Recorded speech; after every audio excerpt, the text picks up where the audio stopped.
morning, everyone. Welcome to tonight's edition of Through It All. Through It All is all about encouragement. It's all about giving people hope. It's all about us sharing our stories to let people know that whatever you have been through or what you are going through now, somebody else has been through it. And by God's grace, they are who they are today. So it's all about letting you know that you need not give up. You need not throw in the towel and say, oh, all is finished. All is not finished. All can't be finished. But especially if you are someone that can put your trust in God. He's the one that created you. And he has thoughts, he has plans for your life. If you will not give up, and if you will go to your creator, it's going to make the blueprint of your life to start running. And you discover that you are better, much better than who or what you think you are, even now. All right, so welcome to Through It All. The program, the name Through It All was derived from my book, Through It All. I wrote the book to share the story of my life, all the things I've been through in life also, all the trials, all the woes, all the troubles, and how God showed up for me. All right, so if you're interested in the book, you can always send either a text to me on the number on your screen, or just visit tia.com.ng, and you can always download the soft copy of the book or order for the hard copy, and it will be shipped to you promptly. All right, so once again, welcome to Through It All. And I was reading the story of David and Jonathan. Jonathan happened to be the son of Saul, the first king of Israel. And the way both of them struck that friendship that, I mean, when the father of Jonathan was trying to kill David, Jonathan was all the time there. He was always there for David. He was always revealing to David what plan his father has in mind against him, you know, and was always informing him. And when it was time that it looked like Jonathan present this guy or I kill you too, Jonathan told David, run very far. Don't even look back. And I got to that junction and I said, wow, what a friendship. That's a friend that sticketh more than a brother. And of course, the only thing I could do is to pray. Yes, thank God for friends that I have in my life that have pushed my life this far. They have been there. When things were so tough, they were there. So remembering Jonathan, I was there for David. I remembered those, my friends, and I thank God for their lives. And sincerely speaking, as you move on in life, you would always need people like that. New friends that would always need to be there for you, paving the way, opening the doors, letting gates open unto you, you know? And if it's only people that will stand by you to counsel you, to advise you, to even at times, even just indeed, they are there to just tell you, oh, don't worry, you can make it. They are there to encourage you. So I prayed this today when I read the story. I said, God, I need such friends again, friends like Jonathan. So maybe you too need to pray. Some of you have said, no, I don't need a friend. I've discovered that no man is an island. You would always need people as you are going. Friends that stick close to you, even more than even brothers, your brethren, your siblings. So pray for such, because you always need them as you're going on. I knew Rami and Rose friends prayed in my life in the past. God will give you such friends in Jesus' name. All right, so we go into the business of today. My guest for today's edition of Through It All is somebody that I met at a program in Oyo. We're both invited as speakers. I think she spoke first, and I said, wow. In fact, she really wowed me, you know. And incidentally, I think I was the last person to speak that day. And something I said really struck a chord in her also. And from there, she had introduced me to people. She had invited me to our school to come deliver lectures. And I mean, just talking about friendship, it starts from where you can never imagine. All right. And I'm so glad to have her on Through It All tonight, because I know she's somebody so busy. And so for her to accept to feature, I don't take it for granted. All right. So my guest tonight is Professor Oyedunni Arulogun. She's going to be introducing herself the more so that you know who she is. And of course, she's somebody that indeed so humble, so humble. I don't even know another name to call her. Humble, kind, wonderful. I really appreciate her so much.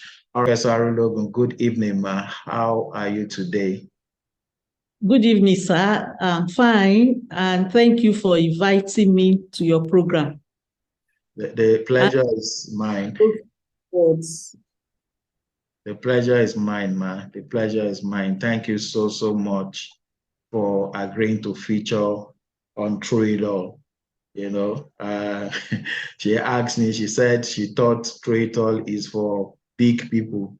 And I said, yes, it's for big people. It's because she's one also, even though, yes, it's cut across. We've had people that even didn't go to school feature on Through It All. So it cut across. So it's not just big, it's for the downtrodden and everyone. So somebody will not say, oh, it's because they are there, that's why they are saying so. It's for every one of us. So welcome, ma. I really appreciate having you on Through It All tonight. Thank you, ma. Thank you. All right. Okay. The first person that can talk about himself or herself is the person that gone through issues in life. So for us to start, I would really want you to introduce yourself to us, ma. Who is Professor Oyedunni Arulogun? Thank you very much. My name is Oyedunni Arulogun. I'm the second of 5 children born to late Pa Samuel Folorunso and Mama Titilola Anike Oshowole. I hail from Awe in Oyo State. Grew up in Ibadan, went to UMC Demonstration School as my primary school, and then went to Federal Government Girls College, BIDA, for my secondary school. And that was a wow experience for me, because I used to make a joke that if not that I went to FGGC BIDA, my parents would never have crossed the Niger, because they took me there the first time. And up until I was in Form 3, I would write to say we are vacating on this day. So my father would come and pick me again from the Ibadan to BIDA and back to Ibadan until I got to Form 3. And I said, let me join my friends to travel by train. So I then went to Oyo State College of Arts and Science for my A-levels, and then University of Ibadan, where I had my first degree in special education. I had a master's in special education. I have a master of public health and a PhD in health promotion and education. And I've had opportunities to receive short-term trainings in many parts of the world, at the Galilee International Management Institute, Israel, Margaret Sanger Institute in South Africa, School of Public Health, Chan School of Public Health in the United States. And I've had opportunities to meet with different people across the world, in Nigeria. I love meeting people. I love to make friends. And so I started my career at the University College Hospital, Ibadan, as the speech therapist. And that I did for 13 years before crossing to the University of Ibadan as a lecturer. And I joined the University of Ibadan in 2002 as a lecturer 1 and became a professor in year 2012. And that journey, I would say, was not what I planned, but looking back, is God ordained. Wow. Because if you ask me as a young, what I would like to become, I didn't know. I thought a lawyer, a medical doctor, all manner of thoughts in my mind. And fortunately, in my secondary school, we had a class where you can actually do both science and arts. And in that class, I love literature. I didn't want to drop literature. And I was doing physics, chemistry, biology. So in that class, you could do your physics, chemistry, biology. You can do literature, religious studies. And interestingly, it's in that class that we were doing additional mathematics. So I found myself in that class, so that wherever I found myself, whether I ended up in science or I ended up in arts, I'll have this in subjects. And then when I went to A levels, I went into social science. I picked up government, which I've never done before. So that's why sometimes I refer to myself as a hybrid, because I've been to all the social science and art. So, but at the end of the day, I just told myself, it doesn't matter what I become anymore. But one thing is important: excellence. Because I wanted to be, I taught with all manner of professions, but at the end of the day, at that time, no counselors, no to say, okay, do this, do that. But I told myself, it doesn't matter anymore what I become in life. But one thing is important: excellence. I will brand my work with excellence. And that followed me up to where I am today. And as of today, I am the current director of the University of Ibadan Center for Entrepreneurship and Innovation. Thank you. Wow. In fact, I almost wanted you to keep going on and on and on. And of course, the first question that crossed my mind was what you actually answered along the line, how you ended up as a professor. Was it that you've really always had everything planned out?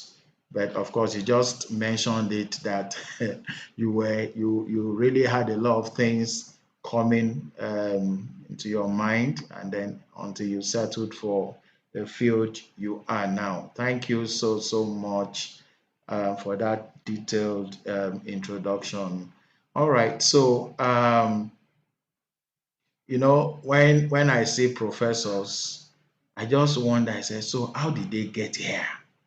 Is it that God so blessed them and from the onset everything was just really aligning for them, and then suddenly they found themselves where they are now, All right, so I want us to go into your story, Professor Arulogun. I want you to take us through your story. Like I always tell my guests, let's take it from Genesis, and then let's take it all the way to Revelation. All right, sir, ma. All right, I want you to tell us your story, ma. Thank you very much, sir. I knew that growing up, I love to do a lot of experiments. And most of those experiments, it was during my inaugural lecture, I openly confessed my sins. I said, well, I'm openly confessing my sins today. We were using coal iron those days to iron. I tried to feel how the plate will look like, whether it will burn my hands or not. I put my hands there. I tried to see the tip of the silencer of the car, whether it was going to burn me. I saw a nail coming out from a plank, and I wanted to see if it was going to pierce through my slippers. And that particular one, it pierced my slippers, it pierced my feet, and blood started coming out. And then my mom said, so I ran inside, and she said, where did you get this? I said, I mistakenly stepped on nail. She said, in this house. I said, yes. She said, let's go there. We got there. She said, no, this is deliberate. This cannot be. If it's accidental, it will not pierce your slippers, not to talk of your feet. And she said, well, it's okay. You are the one that is going to carry the pain. She dressed it, and the following day she took me to get anti-tetanus. So I've always loved adventure, and that was what took me to be there in the first instance. Growing up, our parents give us leeway to make a choice of school, of career. So my elder sister got admission into the federal government colleges, but they didn't allow her to go. But I told myself, except they didn't give me admission. Once they give me admission, I will go. It doesn't matter where it was. So any school I got admission into, I told myself, well, it doesn't matter, wherever they want me to go, I will go, provided I was not given admission in a federal government girls' college. So when the letter of admission came, my father said, oh, your letter had come. I wanted to jump up. Something said, why don't you let him finish what he was going to say?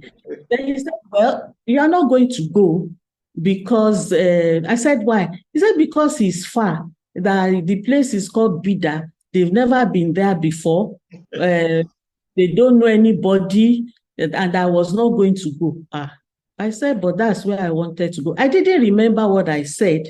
It was later my mom told me why they gave up. My mom said, I told them that the primary school I was going, were they following me there? That no. And that I told them, the God that you entrusted me to follow me to primary school, why don't you entrust me to that God? Wow. To follow me many kilometers away from home? She said, when I said that, they looked at each other and said, well, what else can we say?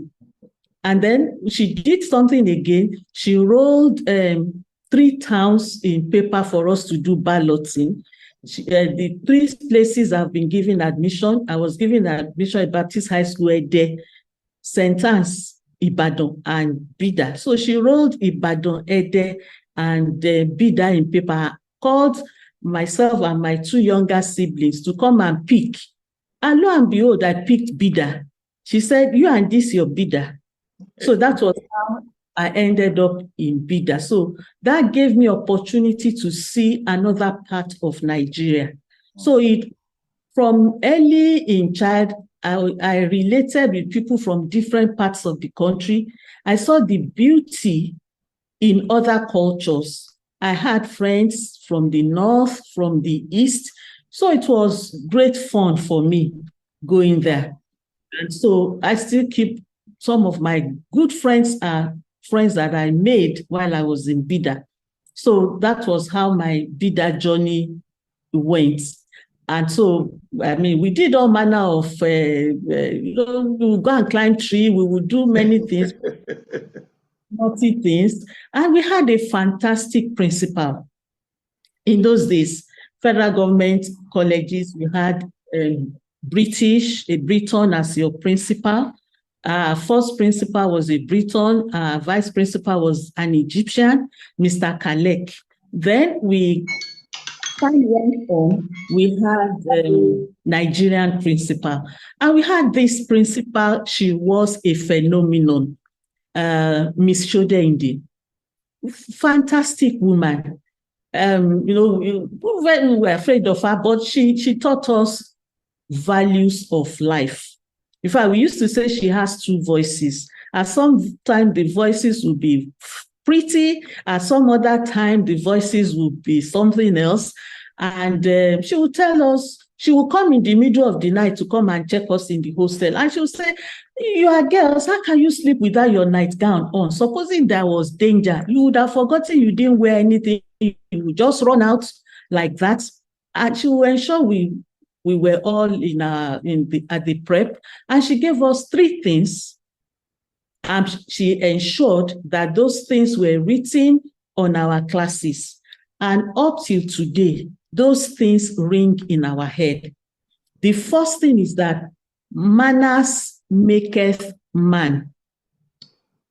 The second is it pays better to be respectful. And the third is that knowledge without excellent character carries me nowhere. Those 3 things I've never forgotten. And I keep saying it where I have opportunity to talk to young people. So she made us learn those things to say, look, if you don't have manners, you can't go anywhere.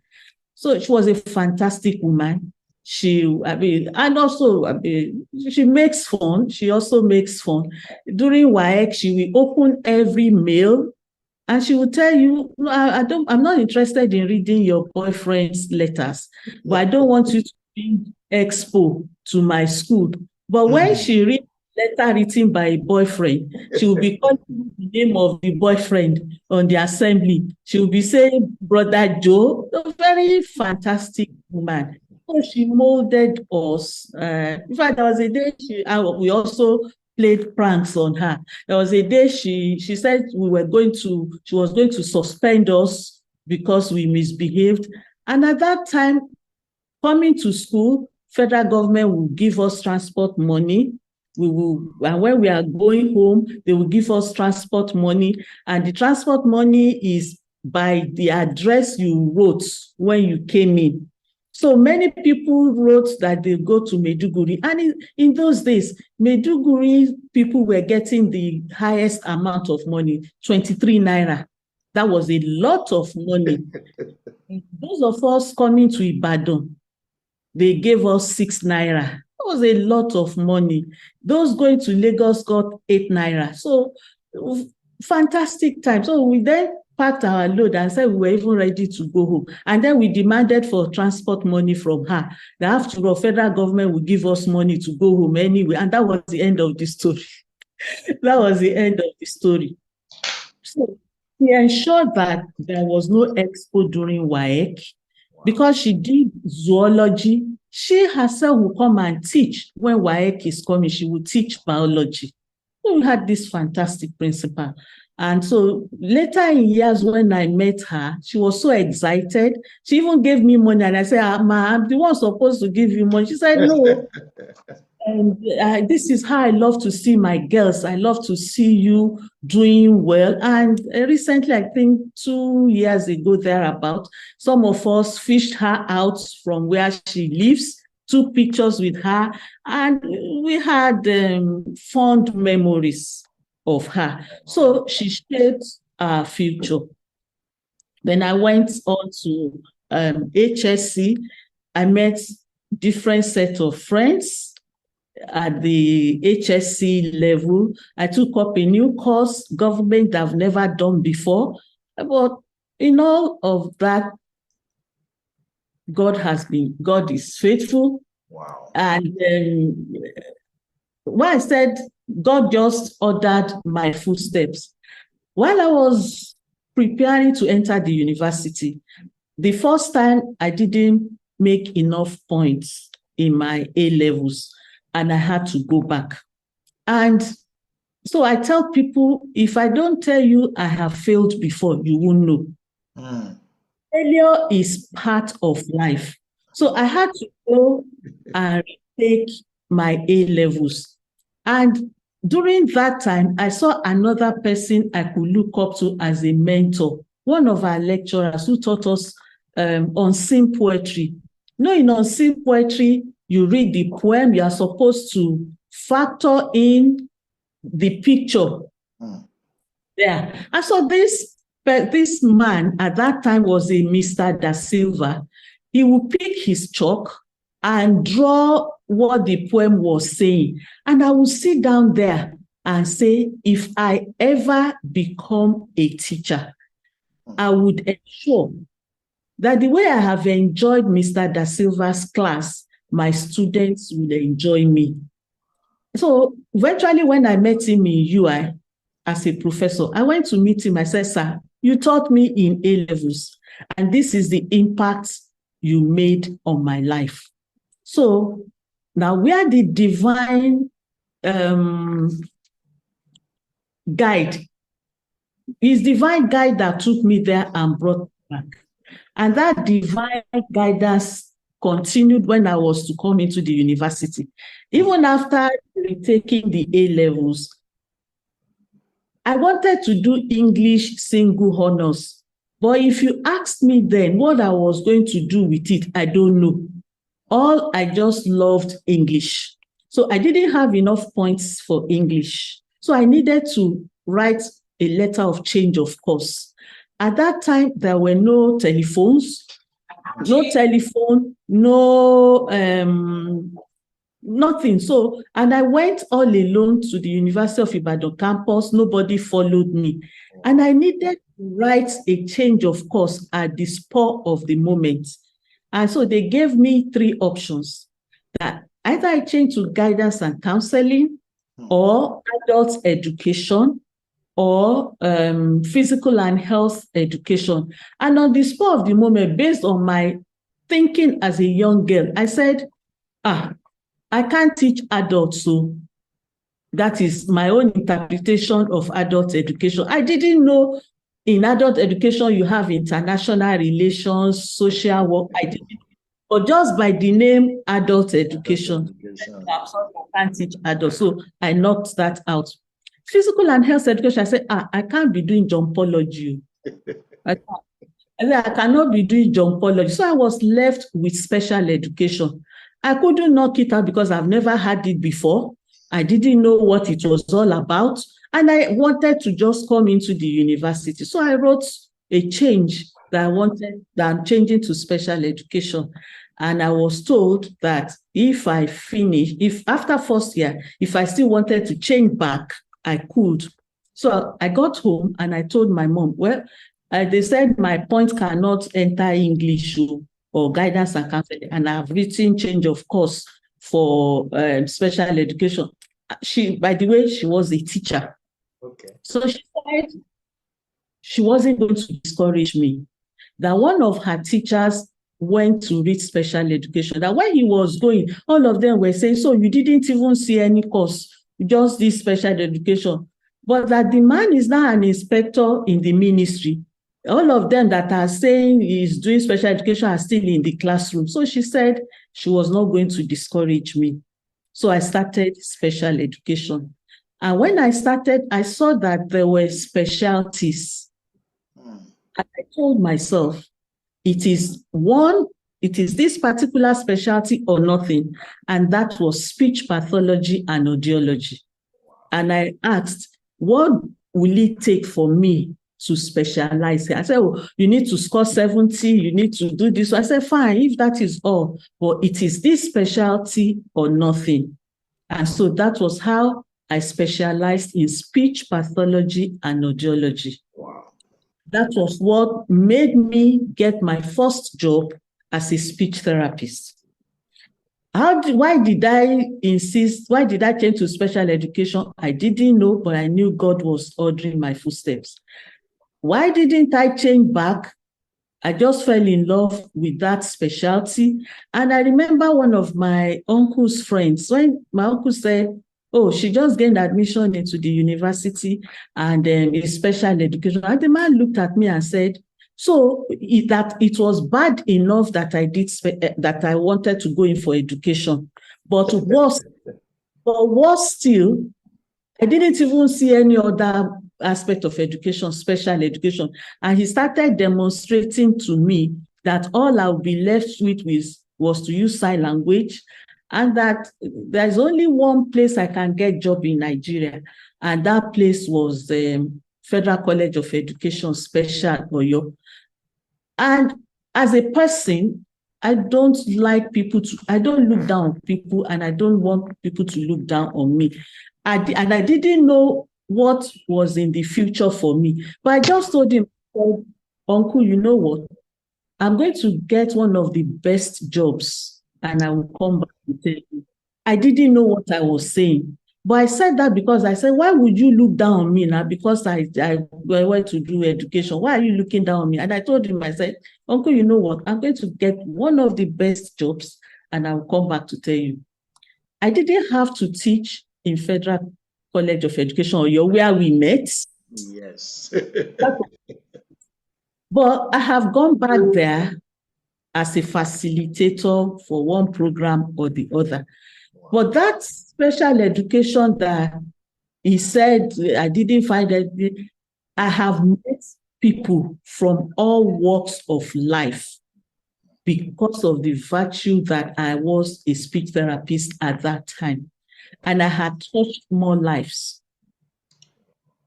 by that. And so every time I have an opportunity, I go back to the Faculty of Education. I go back to my department to say, I am your ambassador. Don't let anybody run you down. The only person that will not make you do what you want to do is yourself. Because it's possible that when all those comments were coming to say, then it means I will never be anybody.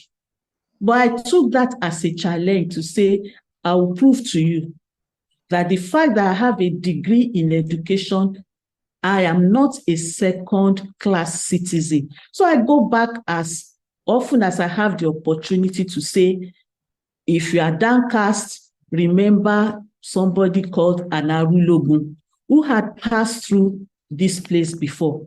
So you need to build your self-worth, your self-capacity. So that was how and then when I started as a speech therapist, I then knew why the choice of going to be there was strong on my mind. I had many patients from the north, and I said, oh, so God took me there to learn Hausa language, because he knew that I would have to deal with people of the northern extract on my journey of life. And I said, wow, I really didn't make use of that opportunity to learn Hausa language. I could speak a few, but not like if I could look into the crystal ball to say, you are going to meet a lot of northern people in the future, then I would have been so. And of course, at that time also, maybe why many of us didn't learn the language in Bida was Nupe. But maybe why many of us didn't learn the language was in our school at that time, when you take away English language, the next language was Yoruba language, because like half of us were from Yoruba land. So when you remove English, the next language was Yoruba. So every other person were forced to learn Yoruba outside English. So that I picked a few Nupe was I just wanted to learn that language. And I picked it up from our gardeners, the woman who comes to sell granules to us, to sell sugarcane to us. So I will ask, what is sugarcane? They say sugarcane is Pasonoko. And I will ask, what kind of name is this? So I learned was good morning, good afternoon. So when then eventually I then now met other Nupe people who were my friends. So I still greet them in Nupe, and then they look at me and say, you speak this language so well. And I said, that is all I know about Nupe. That's all I know. Beyond that, that is all I know. So that's how my journey started, from my special education to speech therapy. Now, how did I then port from speech therapy into the academics? Okay. I had done my first degree. in special education. I had my master's in special education, and I was actually on a PhD in special education. Wow. When I got this job, and my head of department then, I always say, wherever I tell my success story, I mention his name. Just like you said, that you have friends. And so wherever I will mention his name, Professor GTA Ijaduola. So he called me one day and said, why don't you go and take a Master of Public Health degree? I've never heard of it before. Okay. And he said, I think it will be better for you. I said, really? So I took it as a challenge, and I suspended the PhD I was doing to pick up a master's. So when I did that, I said, wow, this is interesting. I think I don't want to go to that PhD anymore. So when I finished the NPH, I decided to take a PhD in health promotion. And he helped me when it was time to pick my PhD topic. I just shared with him that my supervisor says, and at that time, HIV/AIDS was new. So my Master of Public Health dissertation was among long-distance truck drivers.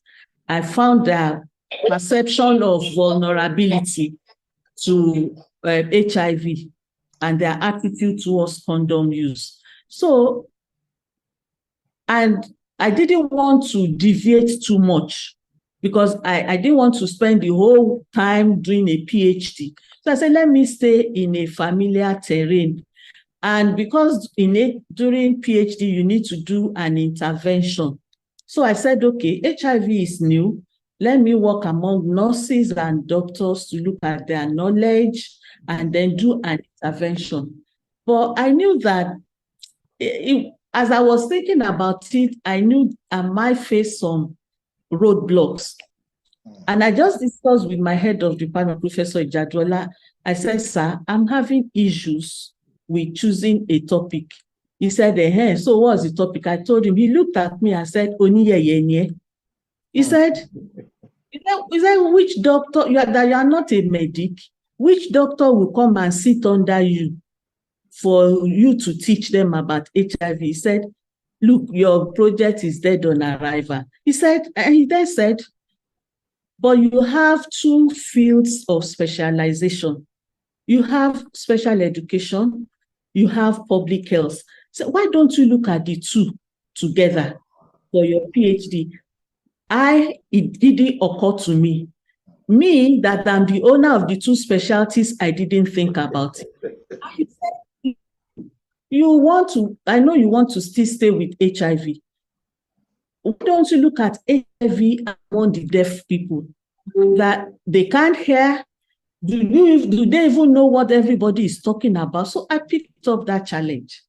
That was how I did my PhD on HIV among deaf people. And a colleague of mine told me that for many years, the publication from that study was the one they were referring to in South Africa when they were looking for literature about HIV and persons with disabilities. So he then opened and said, oh, so I can actually marry these two fields together. And I had used those two to write proposals for funding with WHO and all of that, looking at deaf people and my new specialty of health promotion and education. Now, that is the profession that people thought, so God used my head of department then to channel me into public health. He used him to open my eyes to see, look, you have a gold in your hand, unrefined gold. So because of that experience, so my students, when they come, I say, I should give them a topic. I say, I don't have a topic for you. What is your background? Because in my department, we are essentially a postgraduate department. And I say, what is your background? Go and look at the public health significance or component of your background. So the only thing that will sustain you is the interest that you have in the topic. If I give you a topic, it is my interest and not your own. But I want you to own it. Go and look for it. There is no aspect of life that does not have the public health aspect of it. So go back and think. Your primary discipline, what is the public health? But God used Professor Jadola to open my eyes to that. And since then, I haven't looked back. And so I am here today as a professor of health promotion with the help of God, because it is not he that willeth or runneth, it is God that should. Hallelujah. Wow. Wow.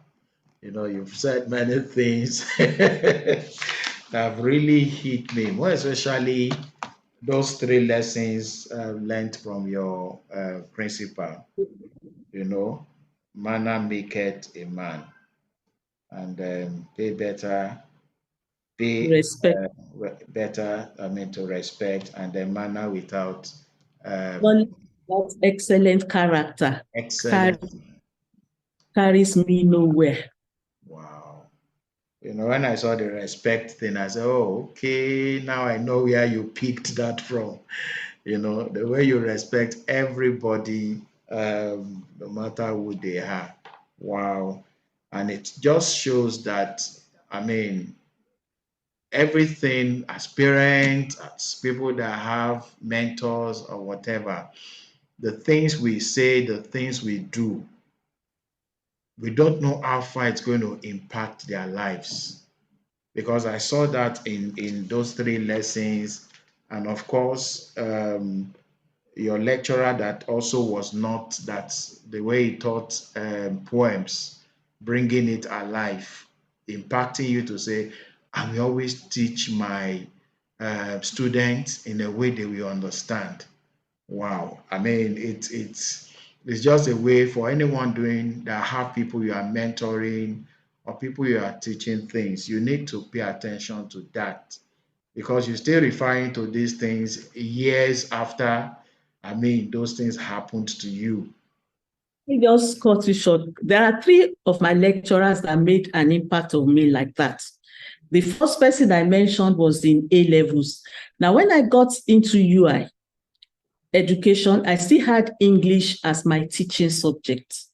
And I belonged to Dr. Ashaolu, then a Dr. Ashaolu's tutorial group. And I've never seen a meticulous man like that in my life. His office is sparkling. I would say, what kind of man is it? Everywhere is in order. And let you know the level of order. When we are to sit his exam, before we get to the exam hall, Dr. Ashaolu would have written our matric numbers on the answer booklets. And all you need to do is when you enter, look on the blackboard, he already put you in rows. So you just look at which row your number is. And I say, wow. I've never seen another person do that. I tried, but me only catch up.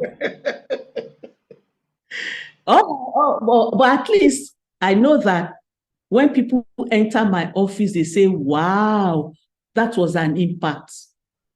But I couldn't catch up with writing matric numbers on answer booklets and going to the exam hall and making sure I already arranged students. Now everyone will sit. Catch up with that. So that was another one. Now, the third person was Professor William Briger.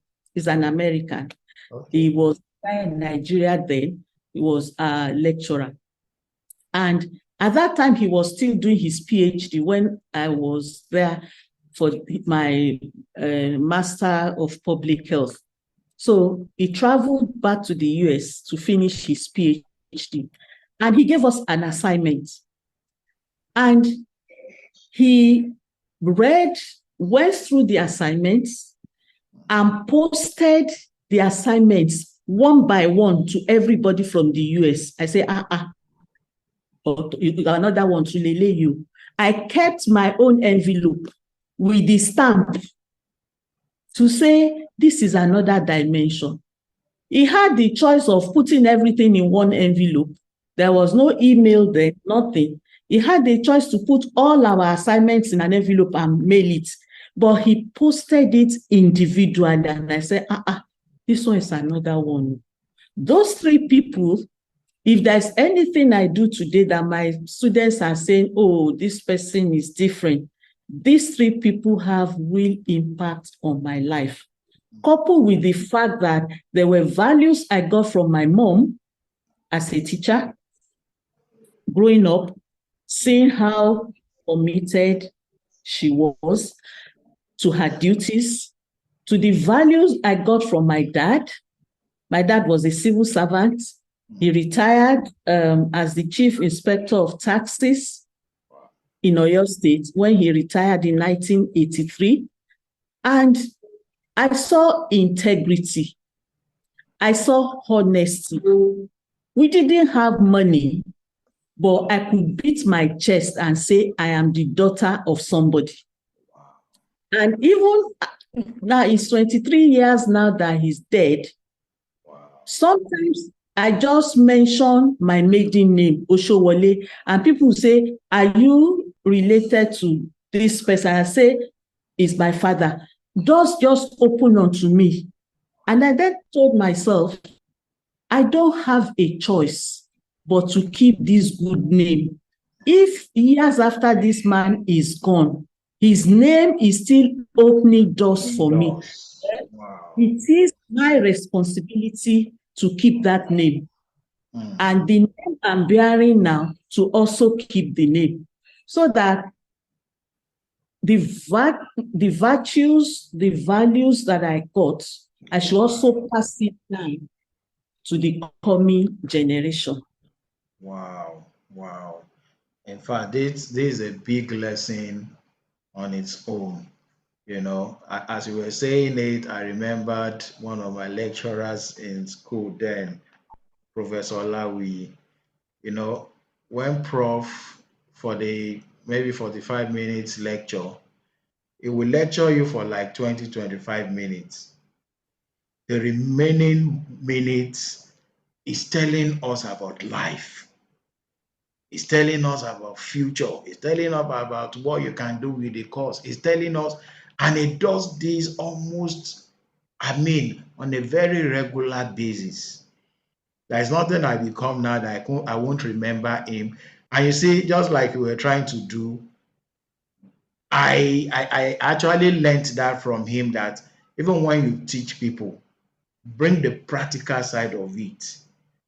Let them know how they can apply whatever you are telling them, even to your life. It made his course come alive, because it will just, even things that are not in the course, it will just start telling us applicability of many things he's saying. It will tell us his life story, you know, how everything that he thought would not work started working out. And I discovered that also made a lot of impact on my life. So anyone that, whether you're a lecturer in any institution, or anyone that you have opportunity to mentor, please, what you do today, they're going to talk about it years to come. If you do it well, they will say you did it well. But if you were so harsh, I also had lecturers that you just go to the class and you just do like this. Everything they have said is like Greek. You dare not ask questions. Say, go and read your textbook. So it's always as good as not even being in class, because you don't understand. Wow, thank you so much for bringing that side to the whole thing. You know, I always have that imagination that people that go the academic way, they don't have time for other things in life. It's just academics, academics, academics. Is that true of you, man? No, sir. Okay. So, how did you create time for other things? I know I've met your husband, and so I want to know how those things came along, and it was not just a one-way thing. Well, I guess that my journey of life helped me. I guess that by virtue of the various subject combinations that I took helped me. And I always know that you cannot survive in isolation. I said earlier, I love to make friends. I love to talk to people. So incidentally, I had many elderly people as my friends. Now that we are talking, I remember Mama Williams of blessed memory. She was my friend as a child in primary school. Okay. I would just pass in front of her house and greet her. So I became her friend. Sometimes I would sit down with her, I'll be gisting with her, gist. So when they send me on an errand and I'll pass by her house, they know I'm going to come back late because I will branch in her house. So she would tell me stories. And then when her house is like 4 houses away from our house on Oshosami there, then she will stop a taxi and put a crate of Coke in the car for me, the taxi for me, drop me home. And so when I was going to secondary school, I went to meet her. I was going to secondary school in Bida. She prayed for me. And then she would send me Bonvita and everything to my mom that she should give to me. And my mom, when I come, my mom would say, your friend sent you, he didn't give you, just go and thank her for it and tell her we saw it. And then my father nurtured my friendship with her. During rainy season, my father would give me a bottle of Shinap that I should go and give her and tell her, Mama, Egba Ekefi Yonu. So she will accept it and she will pray for me. We would gist. So I had many elderly people as my friends, and they tell me stories about their lives, why they took certain decisions in life, and all of that. So I now tend to have more elderly people as my friends. I have many elderly people as my friends. And then I love to just be active. The first job I would have done would have been in the secretariat because I got an appointment in the Ministry of Local Government at that time in 1980, I think in the 80s. But I told myself, I cannot do this ministry work because I followed my dad to the office. I said, how can somebody sit from 7:30 to 3:30? I think I'm too active for that. So it was not an option for me. So I love meeting people. I love to look well. I love to travel. So, I mean, if you love traveling, you will make friends. Exactly. So I try many things. Many times I just sit down and say, okay, can I create something? I didn't know beads was going to be big deal. I just love to make earring from my fabric and I will make it, I'll look unique. My friends will say, why don't do commercial? I say, no, I just want to do it for myself. So I do it for a few of my friends.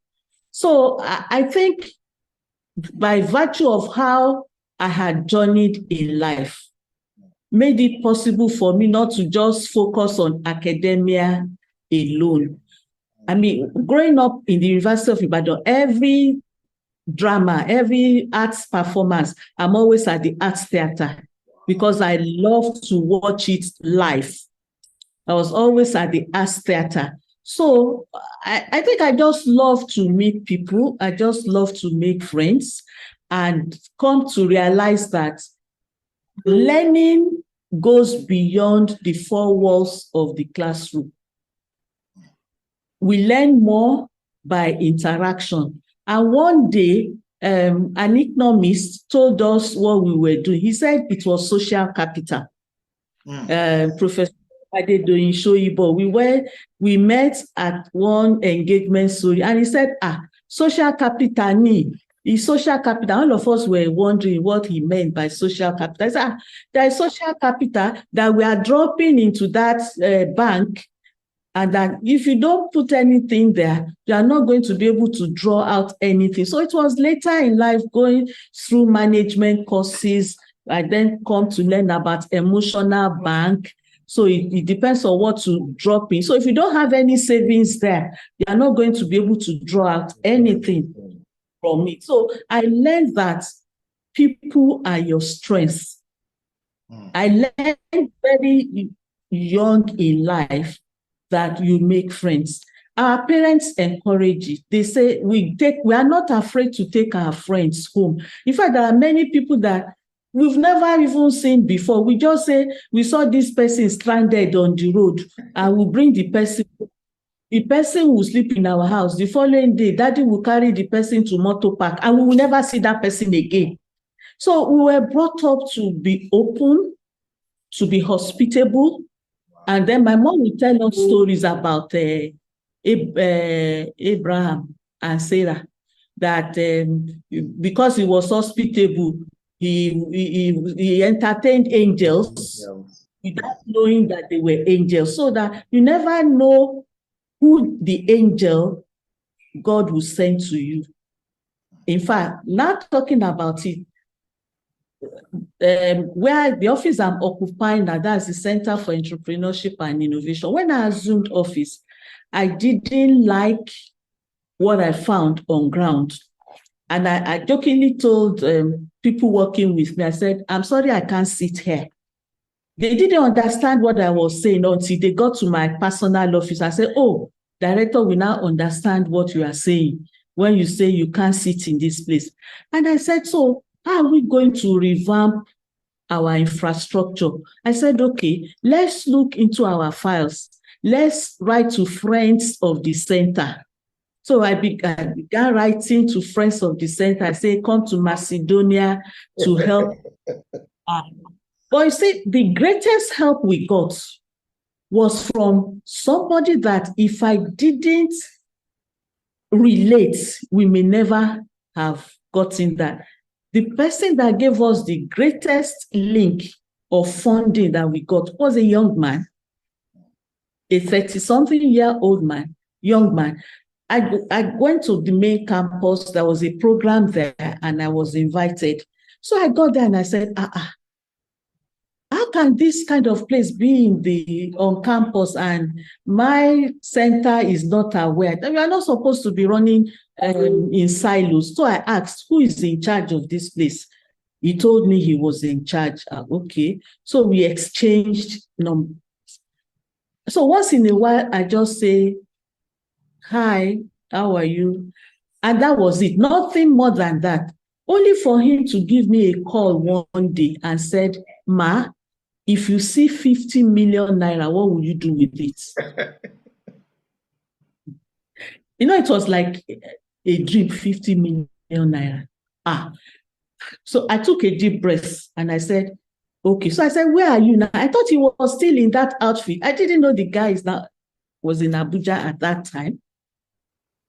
I said, okay, I need a business. Okay, send me a proposal. I mean, it was like joke.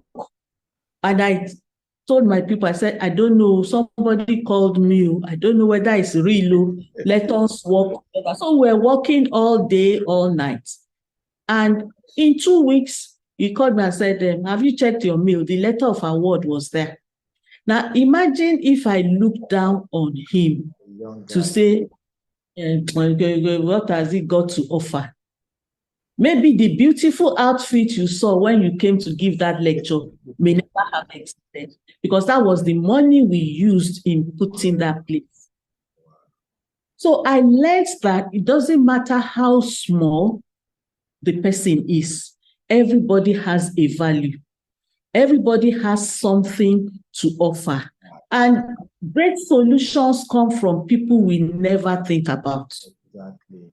And that has been my guiding principle all my life. Valuing people and never looking down on anyone. Wow, wow, wow, wow. All right. Yes, let's talk about that center, entrepreneurship and innovation. How did you arrive at that? I mean, how did the entrepreneurship side entered the whole of your story? That's a good question. And I'll use my experience of becoming a director of that place to tell young people that when you are still rising in a system, and they give you, they send you on errands that you think, you don't know when it's going to be of value to you. At that time, it was a committee on university public-private partnership. And it was a senior colleague that was a member. I was not a member. But each time there'll be a meeting, he will say, go. So I keep attending the meetings until the director, well, we didn't have a center at that time, but it was the committee. The convener of the committee, Professor Shoyibo, now said, well, it is you we are seeing now. Be part of us. That sending you to will be part of us. If I had frowned and said, I may never have become the director of the place. So I became a member of that team. So when it metamorphosed and evolved into a center, I became part of it. I also have adjunct position with the center. That was how entrepreneurship came into my history. Wow, wow, wow, wow. And I think the university is blessed having you as the director of that center, because you're doing a very great job. You're doing a very great job. Now we are trying to round up now. Some of my listeners are always youth, the young ones trying to find their footings in life. And then, of course, one of the other things that many of them are always confused when it comes to the issue of relationship and marriage. Two things in one. I wanted to help talk to the youth of today. How can they make their lives make a meaning? How can they really discover that they are living a much more purposeful life than just a scattered, not anything good life?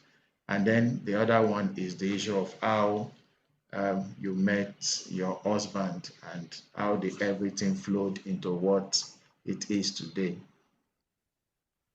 Thank you very much, sir. I want to admonish our younger colleagues that life is not a bed of roses. We must be prepared to pay the price of what it takes. Every great person that you see today paid the price. There will be a time of lack. There will be a time of suffering, in quotes, but one has to be prepared to pay the price. There is no gain without pain. Young people should be prepared to defer gratification, to delay gratification. My mother used to say that meaning that, look, you will have what you are running after now, you will have it in abundance, and you will even be tired of it. In fact, Solomon in the Bible, of all his wealth, he still said everything was vanity. Exactly. So young people, we need to be focused. What do I want to make with my life? What do I want to become in life? And also growing up, we had our grandmothers who used to tell us stories, all the alo apamo, alo apa, and all of that. And in all those tales by moonlight, they helped us to see that as a young girl or as a young boy, if what is paramount in your life is about the opposite sex while you are young, you amount to nothing. That you would amount to nothing. There's a Yoruba adage about that. So we need to be focused to say, what do I want to be in life? And that will be the driving force. We should not settle for mediocrity. We should strive for the best. If you strive to make a first class, for example, if you don't make a first class, you make a 1. But if your goal is to make a 2-2, you can come back and make a 3rd class. So we need to be focused. We need to pay the price of achieving that goal. We need to delay gratification. Then we need to have people that we look up to as mentors. I have mentioned my lecturers. There are people we look up to say, I want to be like this person. I want to succeed like this person has succeeded. And so we can read their stories. How did they succeed? What were the challenges that they went through? If we read their stories, some of the mistakes they made, we will not make those mistakes. And so it will fast track our journey to our destination. So we need to be focused. We need to delay gratification. We should try not to be distracted. There are lots of distraction now, especially with the social media. On TikTok, most young people are on TikTok, on Instagram. All those things will waste our time. I am not saying they are not good, but we shouldn't, because when you are on it, you are just, you won't know when time has gone. So we need to be focused. We need to be able to say no to the things that will not amount to our future. We need to be able to say, do I need to do this now? If I don't do this now, will it do anything to me? So we need to be able to say, this is a must do for me. And bear in mind that we are not getting younger and younger. So there are things that if we don't do them when we are supposed to do them, it may become difficult for us later on in life. And incidentally, I had more male friends than female friends. Most of my friends are male friends. And so people were just wondering what is wrong with her. And I also belong to the category of people who didn't get married on time. And so I have of my lecturers, a mentor, a father, late Professor Joshua Dada Adeniyi is also a great man that we also look up to. So one day he called me and said, my daughter, come. Why are you not married? I hope you are not just focusing on career, that aspect of life is also good. So I smiled. And I said, well, I told him some issues. I said, no, don't worry. Everything will be fine. And so I just told myself, look, people who didn't marry, they came to this world, they did well, and they left, and they made their impact. So I really didn't, not that it doesn't bother me, but it didn't show on my face. People don't know it bothers me. So when I'm in my room, I cry. And then when I come out, I put powder on my face. And I know many of my friends who say, I have a particular friend who said her mother is always saying, look at your friend. It doesn't bother her that she's not married. You are always looking downcast. So not that it didn't bother me at that time, but I said, look, let me just get busy while the man is coming. And I use my experience to tell young people to say, don't misbehave, because you never can tell. The man may be around you watching. And I was using as an example. I didn't know my husband had seen me before. I got to know later that he asked his friend, who is that? I have a pet name. My pet name is Queen. and they said she's queen. Said queen bo ye Yorùbá ni àbí Igbo. And said Yorùbá ni bo ló ti wá rí queen. I didn't know he had asked about me.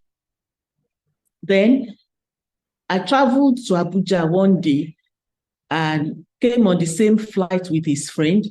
So he was the one telling me later that his friend said, look, the queen you are asking about, we came back together because he came to pick his friend at the airport. That we were on the same flight. That he told his friend, it is you I came to pick. If you are not ready, I'm going to drive off. I didn't know the man was around me watching. And the day I will meet him, we met at a church program. Somebody invited me. His friend who had a church invited me to his church. And so the service was going on. I just noticed, I know it's the church where the men sit separately, the women sit separately.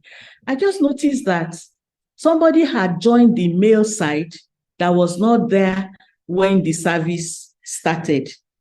So we finished the service and then I greeted everybody.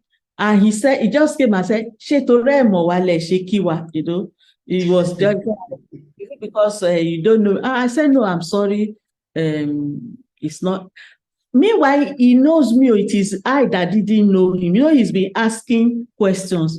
So he then came to me and said, I introduced, I said, my name is Oyedunni Arulogun. I was born so, and I was just wondering,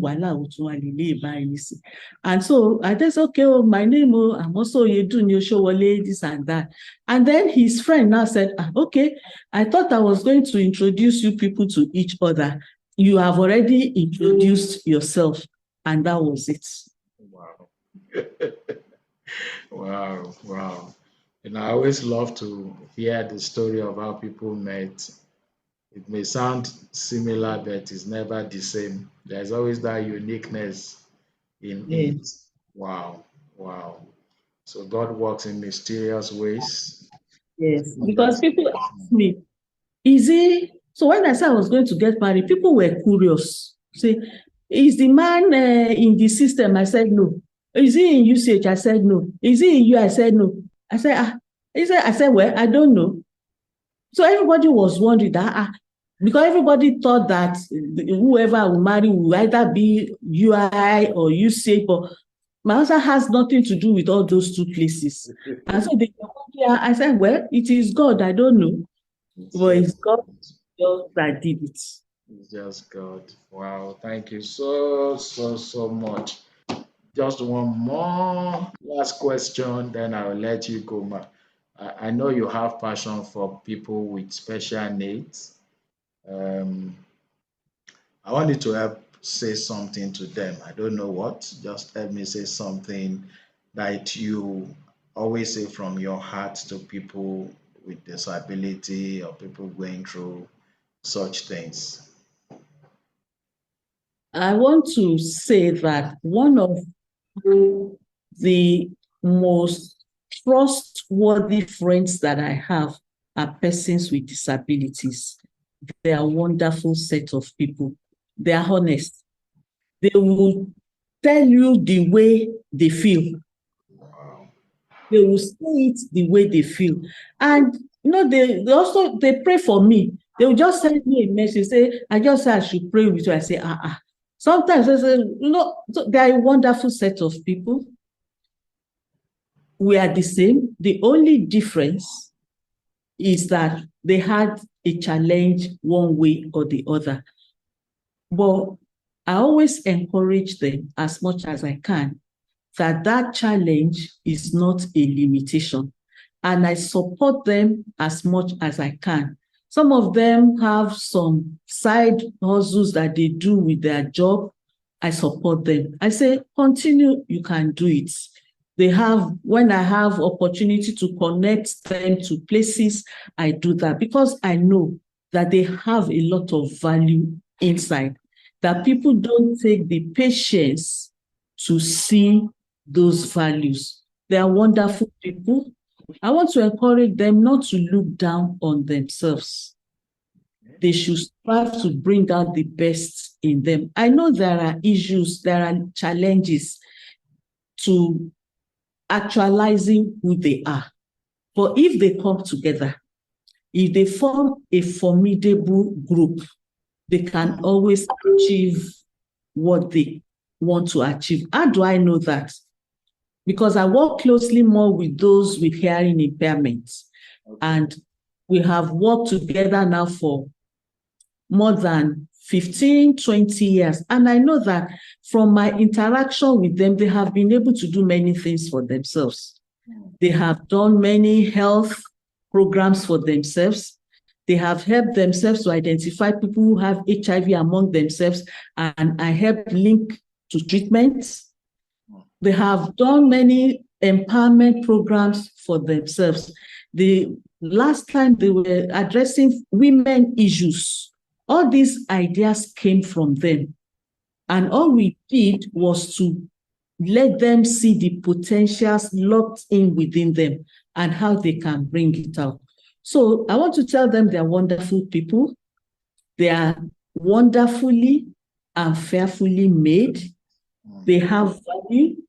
They should not let anybody run them down because of their disability. They should show that despite all odds, they can be of value to people around them. Wow, thank you so much, ma. Thank you.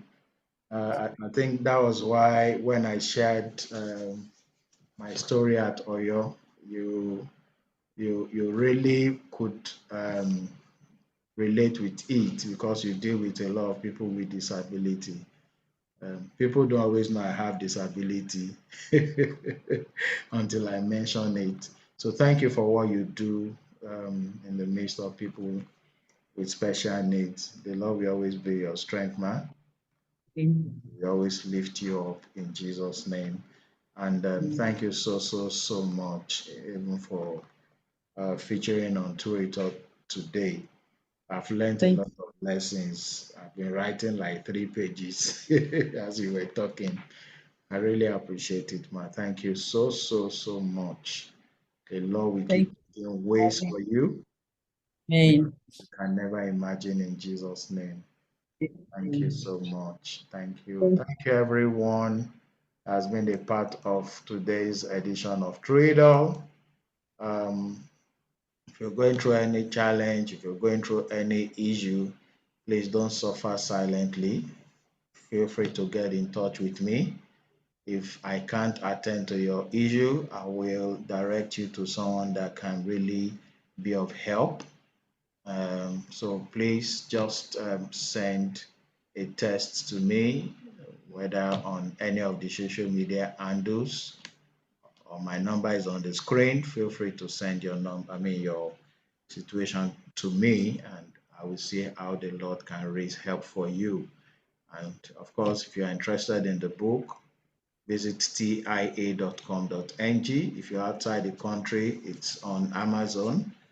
And then, of course, if this is playing on YouTube, feel free to subscribe to the channel. If this video blesses your life, like it, and please freely share with others that will find value in it. All right, so Through It All comes up every Thursday, and I'm going to be bringing another wonderful guest along our path next Thursday as the Lord lives. All right, so please stay blessed. Don't run through life all alone. No one is an island in life. The Bible says, he that is desirous of having friends must first show himself or herself friendly. So don't say, nobody likes me.